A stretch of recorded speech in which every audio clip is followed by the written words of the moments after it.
e amém. Glória a Deus. Você trouxe sua Bíblia hoje? Levante ela ao Senhor. Declare comigo, diga: Senhor, eu amo sua palavra. Ela é vida para mim. Portanto, a recebo com mansidão, alegria e expectativa. Que ela transforme a minha vida hoje. Em nome de Jesus. Amém. Eu queria pedir para você abrir no livro de Apocalipse, né? Eu sei que tem pessoas que gostam, quando pegam livros para ler, elas não começam no início, elas já vão para o final. Alguém já fez assim em uma leitura? Então nós já vamos começar essa mensagem no final do livro, tá? Em Apocalipse, capítulo 12, versículo 11. Quem esteve frequentando a nossa igreja regularmente já sabe que tem algumas semanas que eu pessoalmente venho ministrando sobre o poder das nossas palavras, o poder da língua.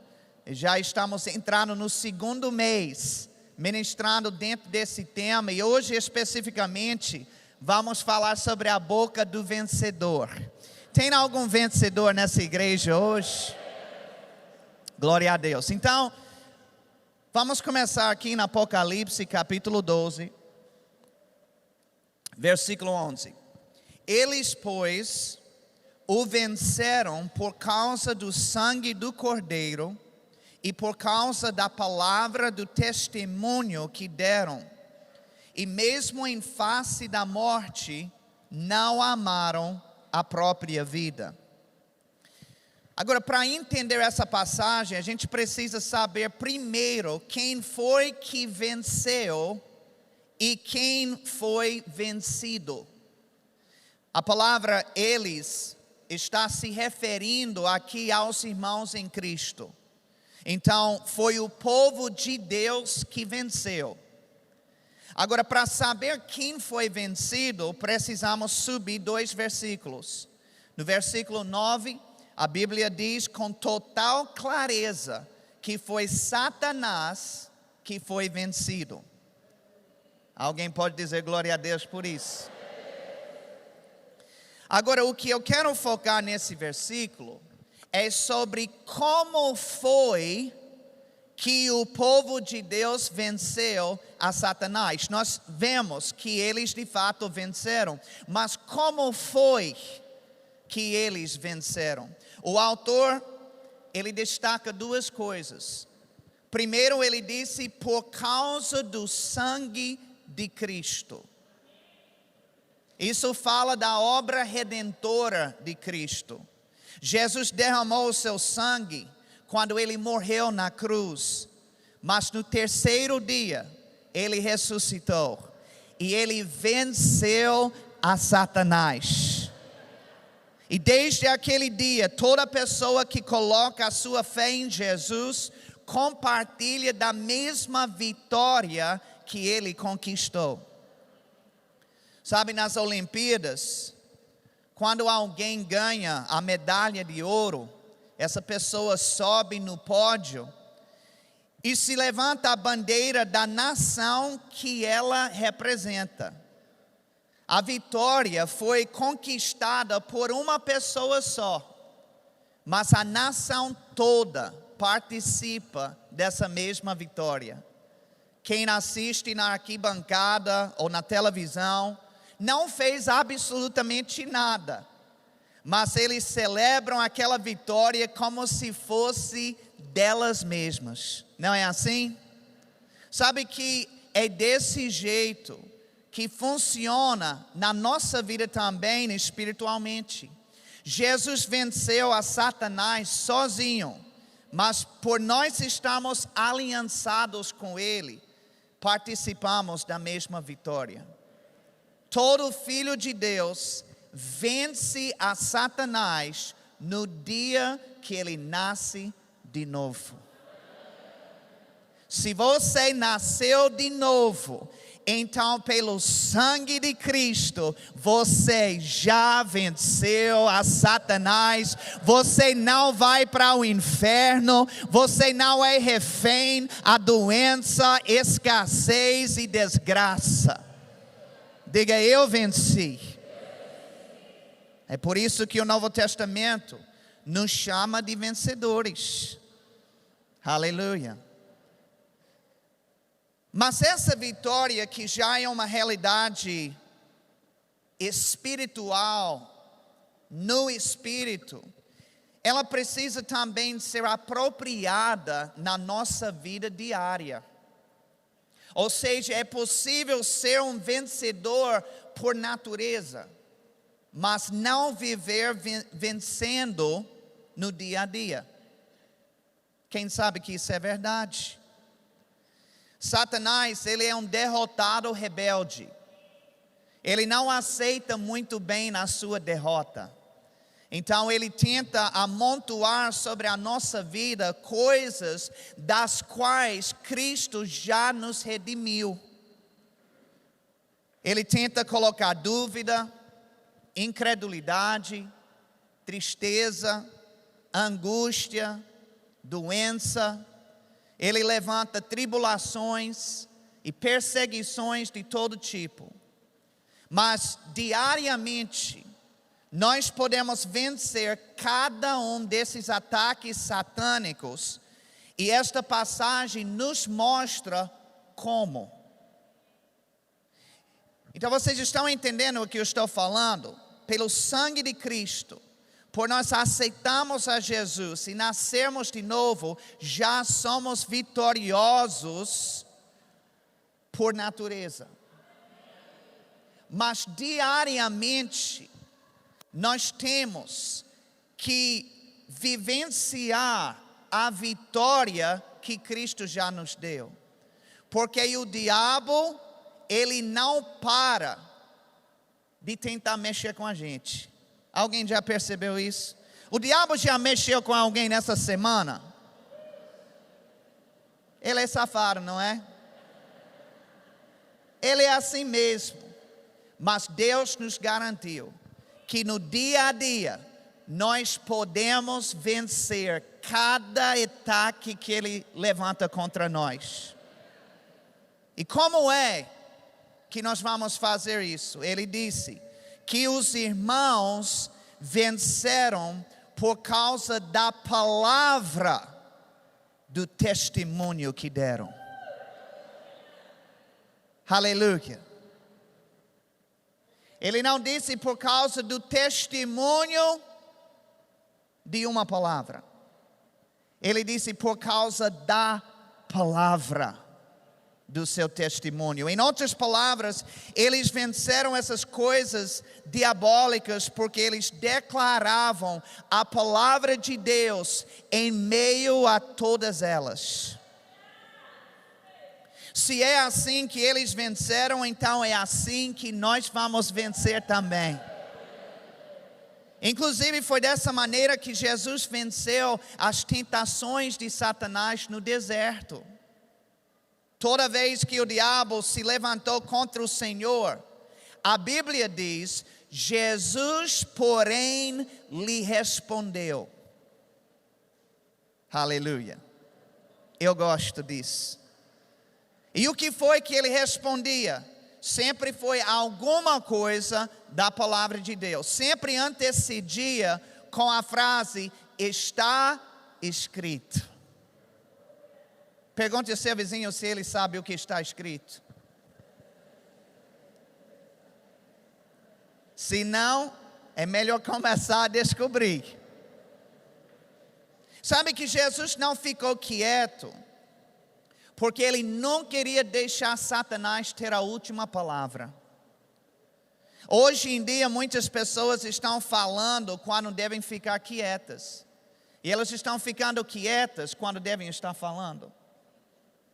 Há momentos quando precisamos morder a língua para não falar besteira. A Bíblia nos orienta a pensar e sondar o nosso coração antes de falar. Mas isso nós fazemos quando estamos falando para outras pessoas ou para nós mesmos. Mas quando trata-se do inimigo, temos que ser rápidos para responder. Jesus foi desse jeito. Parecia que a resposta estava na ponta da língua. Satanás falava e Jesus respondia. Satanás falava e Jesus respondia. Satanás falava e Jesus respondia. Quando Satanás fala com você, o que é que você está fazendo? Eu espero que seja a mesma coisa que Jesus fazia. Respondendo. A Bíblia diz que a boca fala do que o coração está cheio. Jesus não demorou em responder ao diabo, porque a palavra de Deus já estava dentro do seu coração. Ninguém deve esperar pelo ataque para começar a ler a Bíblia. Aí já é tarde demais. Eu já vi isso acontecer. Pessoas não estavam indo para a igreja direito, não estavam lendo a Bíblia muito, no dia a dia. Aí recebeu um diagnóstico infernal no seu corpo. Meu amigo, chega. Ô Bíblia, é tantas horas de Bíblia, é procurando versículos de cura. E deixa eu dizer uma coisa, louvaram a Deus por isso. Pelo menos a pessoa está procurando na direção certa, mas não teria sido muito melhor fazer isso antes? Quando o caos já chegou, está bem atrasado. A gente tem que antecipar, está um passo na frente do diabo. Quantos sabem que Deus está sempre 1000 passos na frente do diabo? Quando o diabo pensar em fazer alguma artimanha, Deus já resolveu 1001 coisas para desfazer, anular e reverter tudo aquilo em bênção. Deus já esteve no seu futuro há muito tempo. Ele já traçou um caminho para você, que é um caminho de paz, de alegria, de bênção. Alguém aqui acredita nisso? Oh, aleluia. Você é um filho amado, o queridinho de Deus, o xodó do Senhor. Aleluia. Colossenses 3,16 diz: habite pobremente em vós a palavra de Cristo. É assim que a Bíblia fala? Opa, perdão aí, deixa eu ver se eu li errado. Não, ele diz: habite ricamente em vós o que? A palavra de Cristo. Eu sei que pode parecer que todo mundo que vem aqui pregar fica falando a mesma coisa. Só fala, tem que conhecer a palavra, tem que estar na palavra, tem que botar a palavra dentro. Mas sabe por que a gente fala assim, direto, toda hora? Porque a Bíblia fala assim. Como é que a palavra vai habitar ricamente em você, se você ler ela de vez em quando? Se você abrir a Bíblia quando está afim. Agora vamos confessar nossos pecados hoje de manhã, tá bom? Podemos fazer isso? A gente está no lugar certo para fazer isso, né? Eu não sou padre, mas você vai confessar seus pecados hoje. Quem aqui já foi ler a Bíblia a pulso? Você não queria. Você queria estar em outra coisa, fazendo outra coisa, mas você sabe, poxa, eu sei que eu tenho que ler. E você leu a pulso, levante a mão. Amém. Quem não levantou a mão está mentindo. Ou está mentindo ou não se converteu ainda. Mas hoje vai se converter, amém? Quando é que a palavra precisa habitar ricamente em nós? Antes do ataque vir. Porque assim estaremos previamente munidos e preparados. Eu lembro quando minha mãe faleceu. Você não sabe o bombardeio demoníaco que entrou na minha cabeça. O diabo falando, tá vendo? Você aqui no Brasil, longe. Sua mãe estava precisando de você, ela morreu, e agora? Culpa, condenação, todas essas coisas começaram a vir na minha cabeça. Gente, diante do meu Deus, toda seta, durante a viagem, eu peguei o voo mais rápido possível para estar participando no enterro. Durante todo o trajeto, vinha uma seta dessa, um pensamento demoníaco, e assim que o pensamento veio, um versículo subiu. Um versículo que desfazia toda aquela mentira que Satanás estava trazendo na minha cabeça. Uma após outra. Sabe por que esses versículos vieram? Porque já foram colocados aqui no bom depósito. O Espírito Santo estava apenas me lembrando daquilo que eu tinha lido e ouvido durante muitos anos. Deixa eu dizer uma coisa: quem frequenta a igreja não está perdendo um segundo da sua vida. Você está salvando a sua vida. Porque aquela mensagem que você talvez pense que não tinha nada a ver com você, daqui a 10 anos, quando você está em crise e precisa, Deus vai trazer à tona, e é aquela palavra que vai salvar a sua vida. Deus sabia o que Ele estava falando quando Ele disse não deixar de congregar, de estar com o povo de Deus, de estar se expondo à palavra ungida, saturada com a graça do Senhor. Aleluia. Uma pessoa me disse que um setor da polícia aqui no Brasil não conseguia fazer treinos de tiro porque faltava munição. Quantos sabem que isso é muito ruim? Porque se você não pode treinar, você não pode aguçar suas habilidades. Isso pode te deixar vulnerável. Mas sabe o que é pior do que não ter munição para fazer treino? É você faltar munição quando um bando de bandidos armados vem lhe atacar. Isso é muito pior. E sabe, é assim que a pessoa ela fica indefesa, ela fica vulnerável. Mas um cristão que não tem a palavra no seu coração é como um policial que não tem bala na sua arma. E infelizmente há muitos filhos de Deus que estão assim.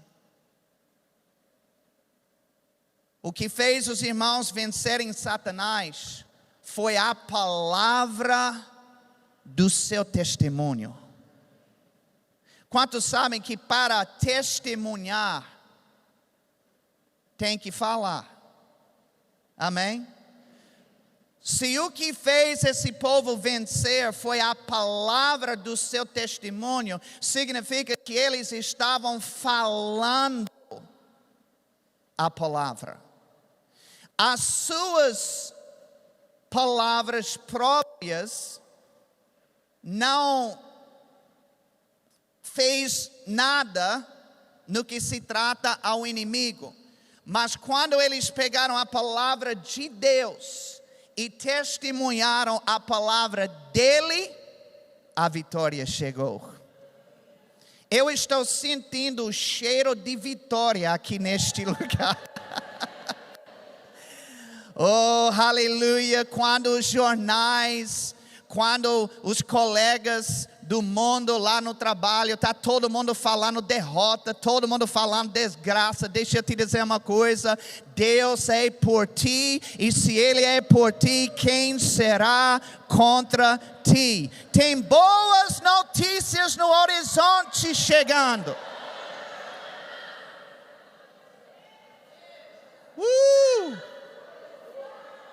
Sempre ouvimos a frase, pessoas dizendo que vivemos de fé em fé. Deixa eu dizer uma coisa, não é só de fé em fé não, é de vitória em vitória. Porque fé sempre tem um resultado, tem um destino final. Não é só para ter fé e não chegar a conclusão nenhuma. Essa fé está me levando num destino, e esse destino tem um pódio que eu vou subir e eu vou celebrar a vitória que Deus me deu. Davi disse: eu já venci o leão, eu já venci o urso, e esse incircunciso filisteu eu também vou vencer. Alguém já venceu alguma coisa na sua vida? Esse foi o tira-gosto. O interessante de Davi é que parece que está em escala, né? Ele fala do que venceu. Nada foi fraco, mas parece que vai ficando cada vez mais grosso, cada vez maior. Deixa eu dizer uma coisa: maior o problema, maior a vitória. Maior o teste, maior será o testemunho. O diabo só se levanta para cair. Aleluia. Pare de falar tanto sobre o diabo, o que ele está fazendo. Comece a falar sobre Deus e o que Ele está fazendo. Porque maior é o que está em nós do que aquele que está no mundo.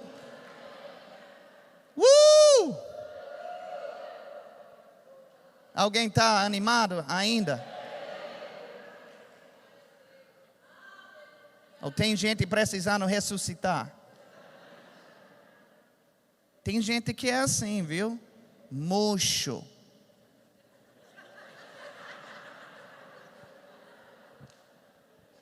Até hora, Deus fale comigo e Deus dá inspiração e você percebe que está saindo daqui. E quando você olha lá na porta, Senhor da glória.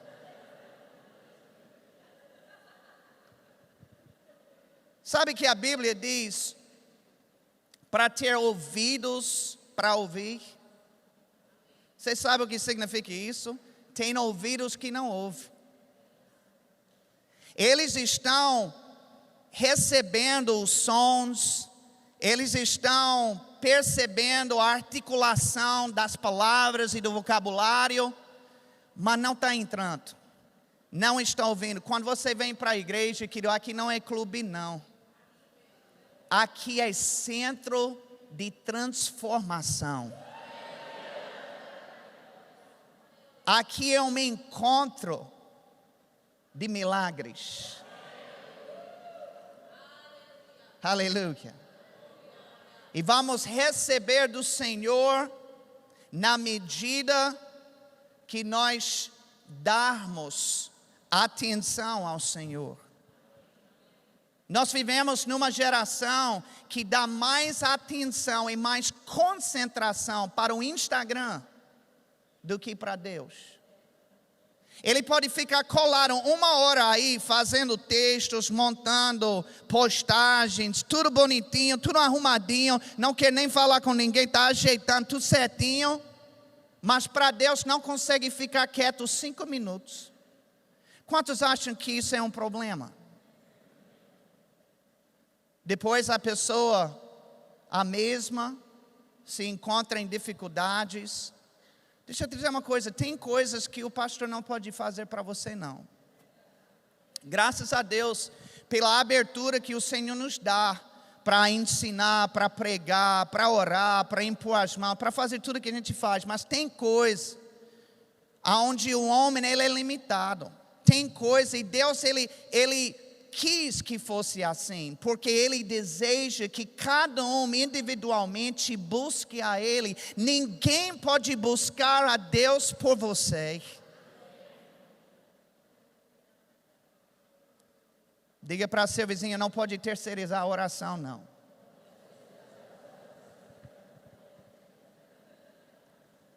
Aleluia. O que fez os irmãos vencerem Satanás foi a palavra do seu testemunho. Em Efésios 6, o apóstolo Paulo nos instruiu a nos revestir da armadura de Deus. Ele estava preso pelos romanos no momento que escreveu a carta. Então, ao observar a armadura desses soldados romanos, ele começou a descrever cada peça, comparando-a com uma realidade espiritual.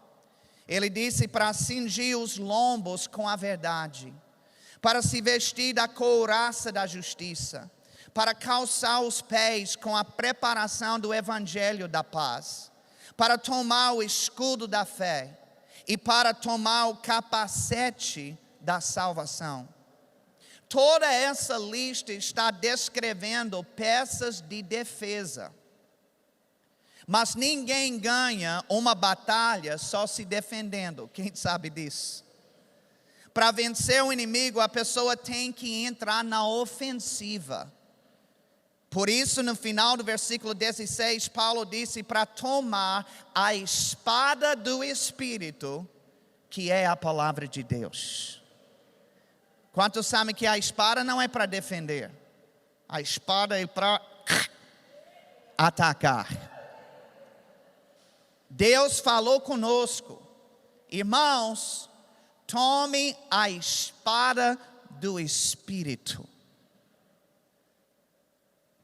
O que é a espada do Espírito? É a palavra de Deus. Essa frase, palavra de Deus, foi traduzida da palavra grega rema. Alguém já ouviu falar dessa palavra rema? Rema significa a palavra falada. E há duas aplicações para rema na nossa vida. Primeiro é quando Deus fala a palavra para nós. Isso se chama revelação. Deus abre os nossos olhos e Ele nos faz entender a Bíblia da maneira sobrenatural. Segundo é quando nós falamos a palavra. Seja para nós mesmos, seja para o inimigo, seja para situações adversas. É comum ver pessoas pregando ou pegando, por exemplo, uma Bíblia em papel e dizendo: esta é a minha espada. Mas sabe que isso não é a verdade? A espada do Espírito não é a palavra que está na nossa mão, mas é a palavra que está no nosso coração e na nossa boca. Para vencer o inimigo, necessita-se de uma arma ofensiva, e a nossa arma ofensiva é a palavra falada. 2 Coríntios 10:4 diz: porque as armas da nossa milícia, eu poderia dizer uma coisa, mas não vou.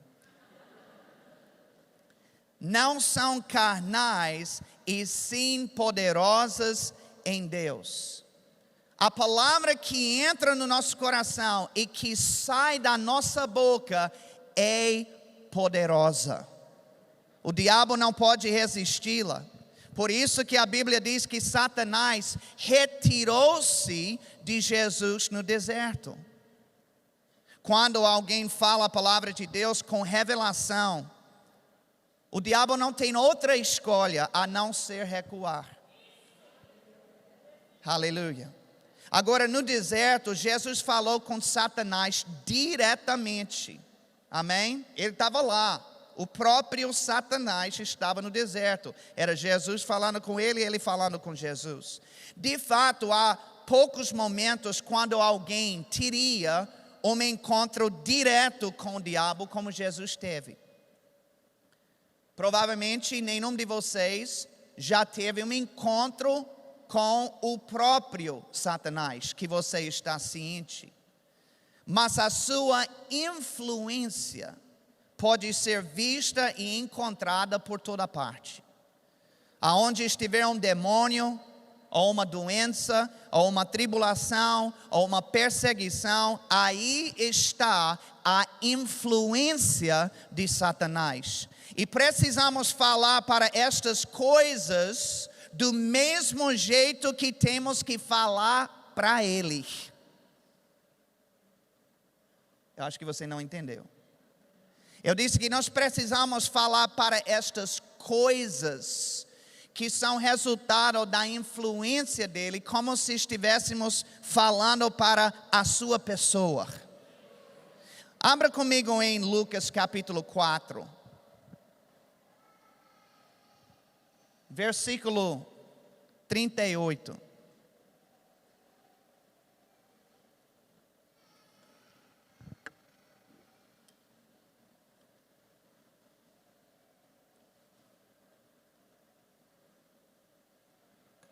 Lucas 4, versículo 38 diz assim: deixando ele a sinagoga, foi para a casa de Simão. Ora, a sogra de Simão achava-se enferma, com febre muito alta, e rogaram-lhe por ela. Inclinando-se ele para ela, repreendeu a febre, e esta a deixou.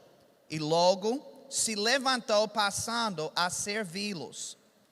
O primeiro milagre nessa passagem é que Pedro pediu a Jesus para curar a sua sogra.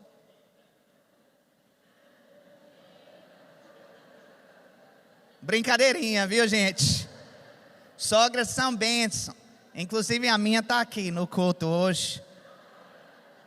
Sabe que eu nem chamo ela pelo nome, eu não chamo ela de sogrinha, eu chamo ela, desde que eu comecei o meu relacionamento, de mainha.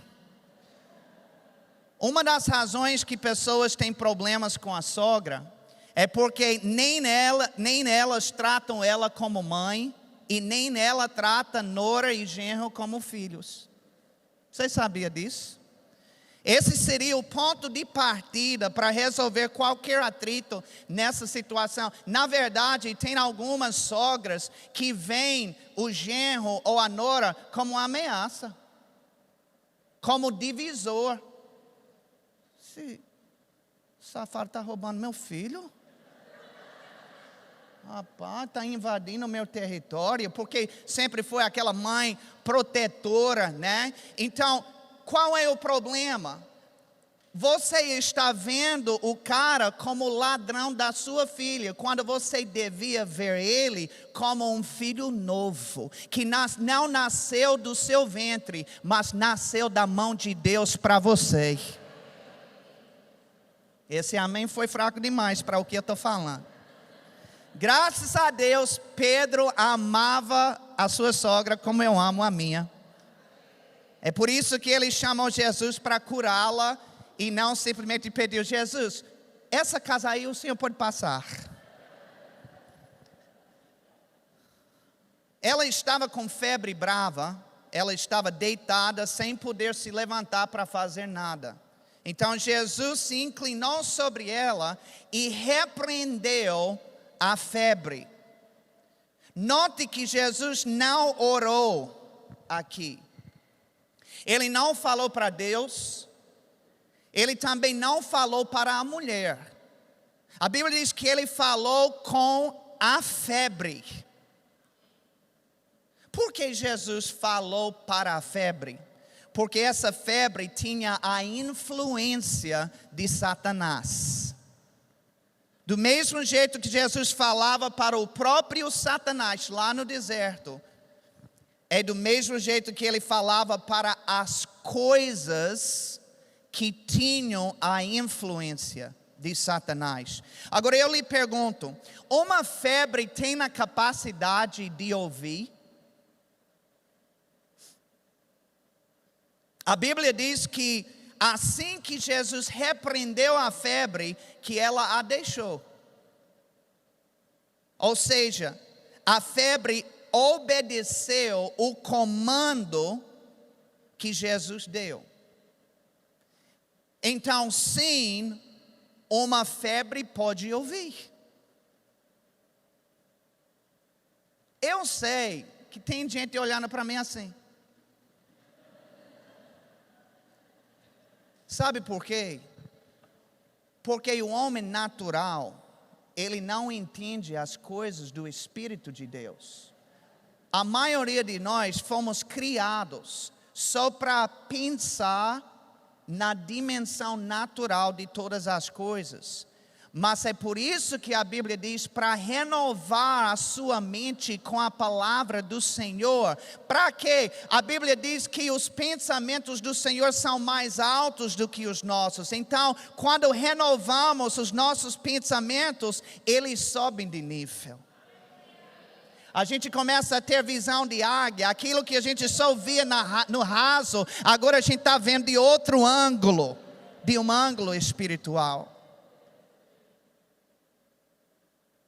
Ele falou para a febre, e a febre obedeceu. Agora, se uma febre pode ouvir, quem acha que um coração também pode ouvir? Quem acha que um pulmão pode ouvir? Quem acha que uma perna pode ouvir? Lembre-se que Tiago capítulo 3 diz que o homem pode controlar todo o seu corpo com a sua boca. Estamos subestimando demais essa boquinha.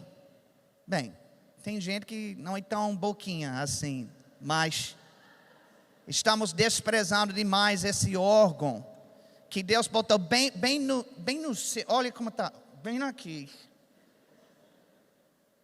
Porque Ele sabia da importância desse instrumento. Aponta para a sua boca.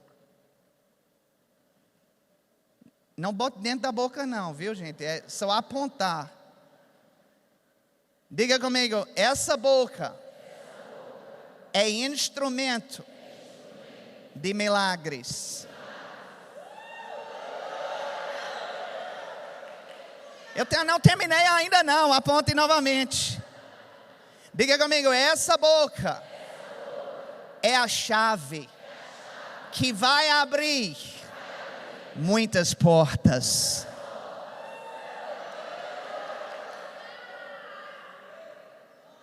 Aleluia. Mais uma vez, aponte para a boca, diga, essa boca é um instrumento que vai envergonhar a Satanás.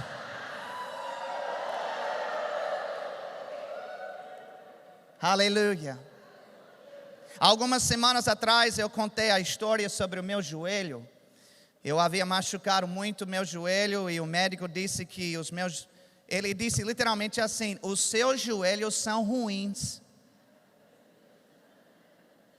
Eu não disse nada para ele na hora, mas por dentro ele está repreendido em nome de Jesus. Sai daí, Satanás.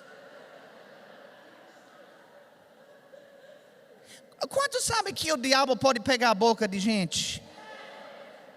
Aí você acha que aquela pessoa, não. Foi o diabo que emprestou por uns 3 segundos. Licença, você pode emprestar sua boca para mim? Eu preciso dar um recado aqui para essa pessoa do lado. Só 5 segundos, já está bom.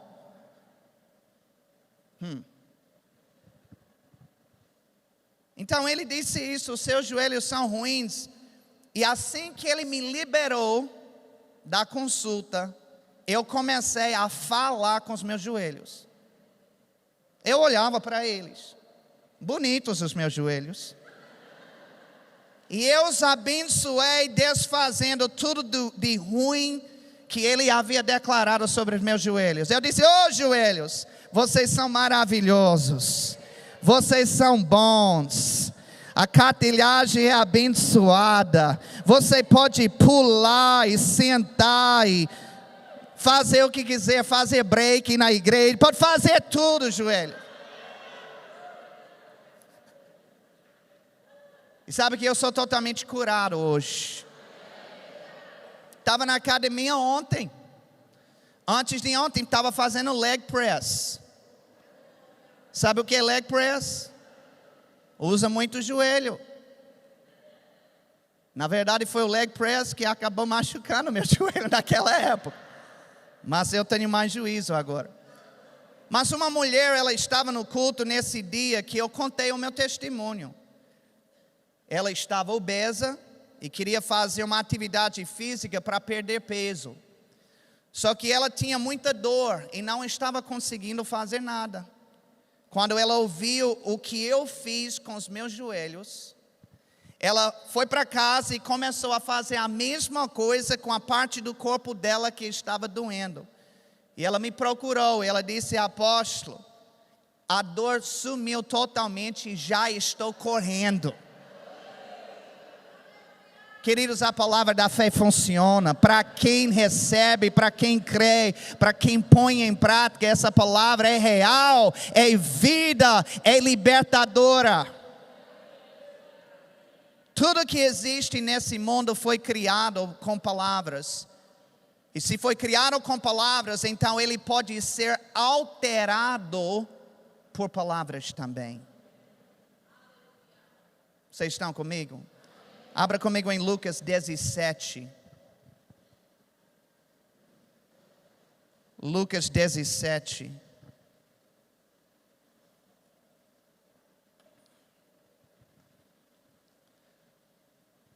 Eu não quero passar muito da hora hoje, mas eu tenho umas coisinhas que eu preciso ainda passar para você. Você deixa. Depois do horário, quem pode me dar mais 5 minutos? Levante a mão. 5, 10, 15, 20. Tá sobrando. Lucas 17, versículo 3 diz: acautelai-vos, se teu irmão pecar contra ti, repreende-o. Se ele se arrepender, perdoa-lhe. Se por 7 vezes no dia pecar contra ti, e 7 vezes vier ter contigo, dizendo: estou arrependido, perdoa-lhe. Então disseram os apóstolos ao Senhor: aumenta-nos a fé. Respondeu-lhes o Senhor: se tiverdes fé como um grão de mostarda, direis a esta amoreira: arranca-te e transplanta-te no mar, e ela vos obedecerá. Agora, nós poderíamos pregar uma mensagem inteira sobre apenas essa passagem que eu falei, que eu li. Mas eu quero focar na resposta que Jesus deu aos discípulos no versículo 6, especificamente. Ele disse: se tiverdes fé, direis a esta amoreira. Vamos tirar a frase a amoreira e ler o versículo só naquela primeira parte. Se tiverdes fé, direis. Diga: direis. Observe que pessoas que têm fé sempre vão estar dizendo alguma coisa. Jesus diz: se tiverdes fé, eu tenho fé. Se tiverdes fé, direis. Mas minha fé é muito grande, eu tenho uma fé assim, gigante. Se tiverdes fé de verdade, então direis. Porque verdadeira fé, ela se expressa por meio de palavras. Agora, o mais impressionante do que Jesus falou está no final do versículo. Ele disse que a amoreira obedecerá. Eu quero que você pare para pensar só um pouquinho sobre isso. Esse é mais um ponto que tem que renovar muito essa mente natural para entender. Quantos sabem que a amoreira é uma coisa? É um objeto, é uma coisa. Evidentemente não é só pessoas que obedecem, mas coisas também obedecem comandos dados pela fé. Inclusive, essa não foi a única vez que a Bíblia falou sobre isso. Deus, depois que Jesus repreendeu a tempestade que veio contra o barco onde ele e os discípulos estavam, os próprios discípulos ficaram atônitos. E Mateus 8:27 diz assim: e maravilharam-se os homens, dizendo: quem é este que até os ventos e o mar lhe obedecem? Veja novamente a palavra obedecer. Os discípulos disseram que os ventos e o mar obedeceram às palavras de Jesus. Quantos sabem que o vento e o mar também são coisas? Agora, se a amoreira obedece palavras, Se os ventos obedecem palavras, se o mar obedece palavras, então subentende que outras coisas também vão obedecer palavras. Por exemplo, dinheiro é uma coisa. Quem gostaria que dinheiro lhe obedecesse? Quando foi a última vez que você falou para ele?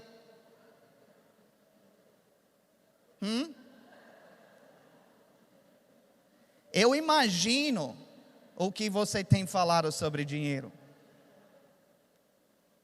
E eu penso que talvez não tenha sido tão bom o comentário. Agora, eu sei que existem outras coisas que também são importantes ao falar sobre dinheiro. Por exemplo, generosidade. Pessoas que são gananciosas e que não dão o seu dízimo estão quebrando um princípio importantíssimo da palavra. Elas precisam primeiro se arrepender e fazer o que a Bíblia ensina.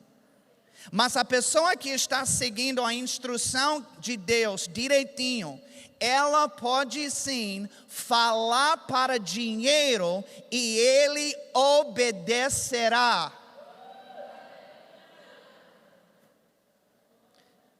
Esse amém, sabe como foi? Foi o amém meia boca de quem não acredita totalmente no que eu estou falando. Eu acabei de dizer que você pode falar para dinheiro. Não venha me dizer que você não gosta de dinheiro. Não me diga uma coisa dessa não. Você está na igreja e não pode mentir. Eu garanto que se eu oferecesse 10 mil reais agora para qualquer uma aqui, você dava um pulo. Dava ou não dava?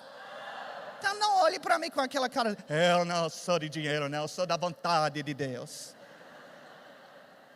Você sabia que para cumprir a vontade de Deus precisa de dinheiro? Uma coisa está interligada com a outra. Aleluia.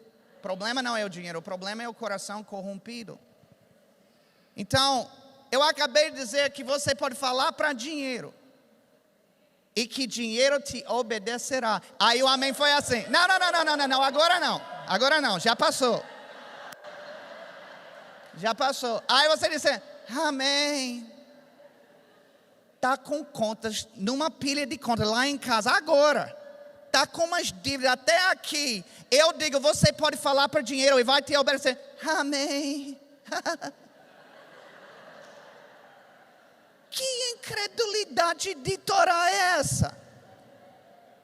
Fé vem por ouvir, e ouvir não somente com o ouvido, mas com o coração. Essas não são minhas palavras, essas são as palavras do Senhor e Salvador Jesus Cristo.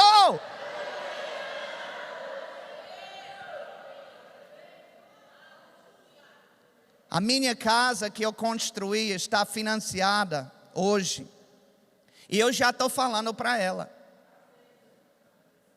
Sempre que eu lembro, eu estou falando, eu chamo a minha casa de linda, quitada, sem dívida, cheia de móveis e acessórios. Oh, eu abençoo aquela casa. Eu falo. Aí você diz, apóstolo, você fala para a sua casa? Com certeza.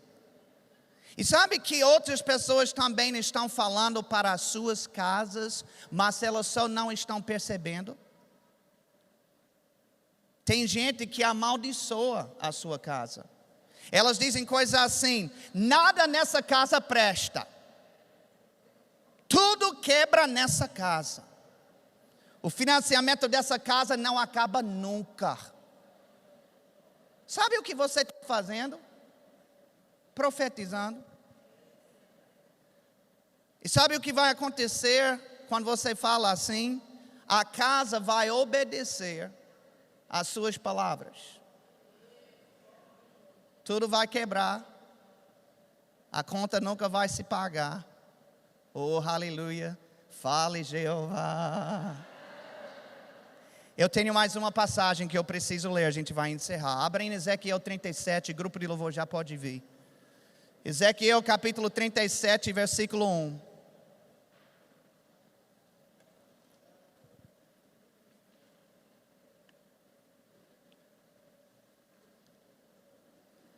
Ezequiel 37, versículo 1 diz: Veio sobre mim a mão do Senhor. Ele me levou pelo Espírito do Senhor e me deixou no meio de um vale que estava cheio de ossos. E me fez andar ao redor deles. Eram muito numerosos na superfície do vale e estavam sequíssimos. Então me perguntou: Filho do homem, acaso poderão reviver estes ossos? Respondi: Senhor Deus, tu sabes.